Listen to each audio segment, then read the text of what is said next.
कोई ये ना सोचे कि सीपैक पीसफुली गुजर जाएगा और पीसफुली वहां से चाइना के ट्रक दनादन करते हुए तेल लाएंगे और ट्रेड होगा। वो नहीं होने देंगे हम, भारत नहीं होने देगा कम से कम, क्योंकि वो गिलगिट बाल्टिस्तान के थ्रू। परसों हमने अपना नया एयरक्राफ्ट कैरियर लॉन्च करा। वो किस लिए लॉन्च करा हमने? हिंदुस्तान में बात हो रही है तीसरे एयरक्राफ्ट कैरियर की। हमें चाहिए नहीं चाहिए वो अलग बात है, लेकिन वो किसके लिए कर रहे हैं? हम यूरोप के लिए थोड़ा ना कर रहे हैं। चीन, दुबई, कतर और सऊदीया ने भी इस मर्तबा मदद नहीं की, ना ही IMF का बेल आउट पैकेज आया। अमेरिकी इमदाद की शराइत पर चीन को शदीद तहफ़्फ़ुज़ात हैं। तो हमें काबुल की गवर्नमेंट जो है तालिबान की, उन्होंने बिट्रे किया है हमें।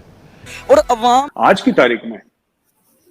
की तारीख में अमेरिका और रशिया जो भारत की इज्जत करते हैं, इसलिए नहीं कि भारत उनको योगा सिखाता है या उनको हमारी बॉलीवुड की फिल्में बहुत पसंद है, वो इसलिए इज्जत करते हैं क्योंकि $600 अरब हमारे। अगर चाइना को ये लगता है कि चाइना पाकिस्तान इकोनॉमिक कॉरिडोर, क्योंकि उसने 60-65 बिलियन डॉलर लगाने हैं इसमें और वो बिल्कुल पीसफुली हो जाएगा। देखिए, पीसफुली चाइना को कोई रहने नहीं देगा ये, और ये चाइना जानता है।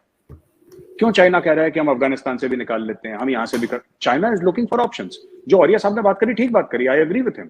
चाइना ऑप्शंस अपने निकाल रहा है, क्योंकि हम लोग क्या कर रहे हैं, अभी कल परसों हमने अपना नया एयरक्राफ्ट कैरियर लॉन्च करा। वो किस लिए लॉन्च करा हमने?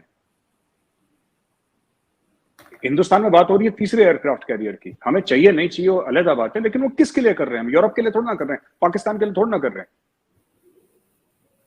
तो कहने की बात यह है कि चाइना की कंटेनमेंट सीपैक में भी होगी, मलाका में भी होगी, हर जगह। अब कौन कितना सक्सेसफुल होता है इसमें, चीन हावी हो जाता है, भारत हावी हो जाता है, अमेरिका हावी हो जाता है, वो तो आने वाली तारीख बताएगी।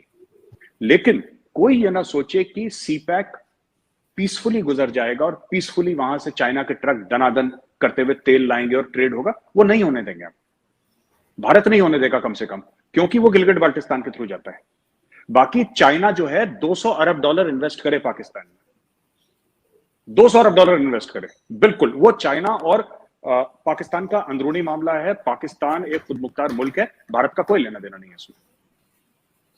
लेकिन वो जो मैंने 1994 का हवाला दिया था, जो हमारे पार्लियामेंट का, जो भारत मानता है कि गिलगिट बाल्टिस्तान और पाकिस्तान ऑक्यूपाइड कश्मीर भारत की टेरिटरी है, वहां से चीन आएगा तो चीन को इसके रिपरकशंस होंगे। और जितना सीपैक है ना, उससे दुगनी ट्रेड भारत के साथ चीन करता है, भारत के साथ हर साल हमारी 125 अरब की ट्रेड है। तो ऐसा नहीं है कि चीन भारत को हल्के में ले सकता है। तीसरी बात, जो औरिया साहब ने बोला ना कि अमेरिका यही चाहता है कि लोग खरीदें हथियार, जाहिर सी बात है, अच्छे हथियार हैं, लोग खरीदेंगे, और क्यों ना खरीदें, मतलब ठीक बात है। हम भी बेच रहे हैं, हमारा भी तेजस जहाज है जो लोग खरीद रहे हैं, हम भी हथियार बेच रहे हैं। ऐसी बात नहीं सिर्फ अमेरिका बेच रहा है, चाइना भी बेच रहा है, रशिया भी बेच रहा है, अब इंडिया भी लग गया, इंडिया भी बेच रहा है। कहने की बात यह है कि फॉरेन पॉलिसी इंडिपेंडेंट होनी चाहिए किसी भी मुल्क की। फॉरेन पॉलिसी इंडिपेंडेंट है। हम अमेरिका से भी हथियार खरीदेंगे, हम रशिया से भी खरीदेंगे, चीन से इसलिए नहीं खरीदेंगे, चीन के हथियार नकली हैं बिल्कुल। तो वी डोंट बिलीव, हमारे यहाँ कहते हैं चीन के बारे में, आई डोंट नो आपको इसके बारे में पाकिस्तान में कहा जाता है कि नहीं, इंडिया में बड़ा मशहूर है कि चल गया तो चांद तक वरना शाम तक। चीनी माल के लिए कहावत है एक।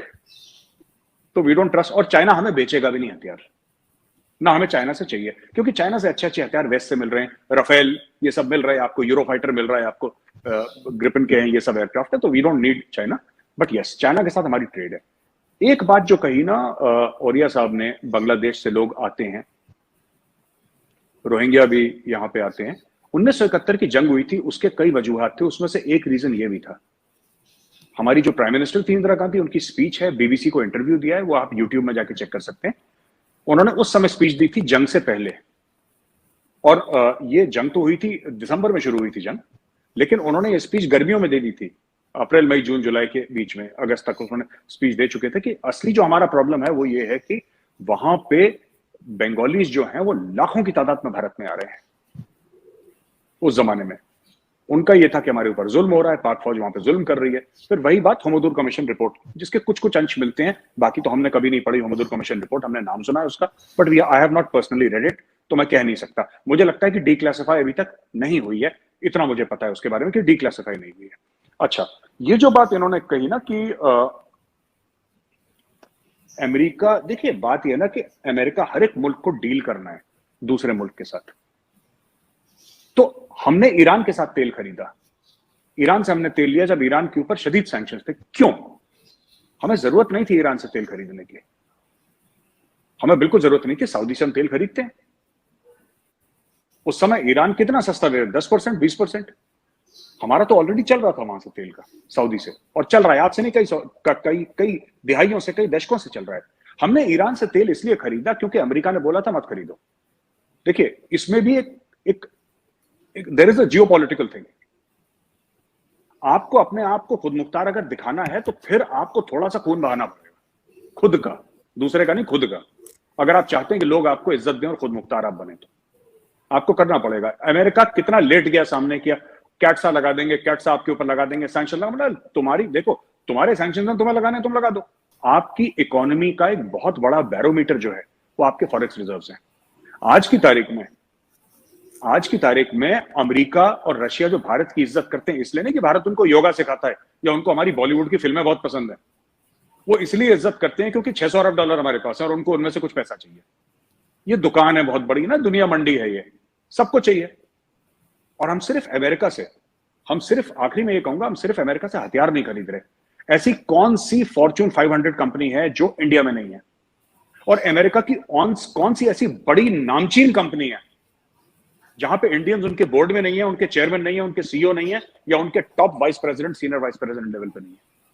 हमने अमेरिका के साथ अपनी इकोनॉमी को इंटरलिंक कर दिया। तो हमें काबुल की गवर्नमेंट जो है तालिबान की, उन्होंने बिट्रे किया है हमें। अगर आपको याद हो, उनकी हुकूमत को फैसिलिटेट करने के लिए जो बुनियादी शर्त थी वो ये थी कि काबुल की हुकूमत टीटीपी को अपनी सरजमीन से ऑपरेट करने नहीं देगी। ये कैटेगोरिक था, ये कोई इबहाम नहीं था इसके बारे में। लेकिन वो ना सिर्फ ये कि काबुल के अंदर ऑपरेट कर रहे हैं, बल्कि अक्रॉस द बॉर्डर पाकिस्तान के इलाके में आके कितनी कार्रवाइयाँ कर चुके हैं। आप हर रोज़ सुनते हैं, शहादतों का तज़किरा भी ISP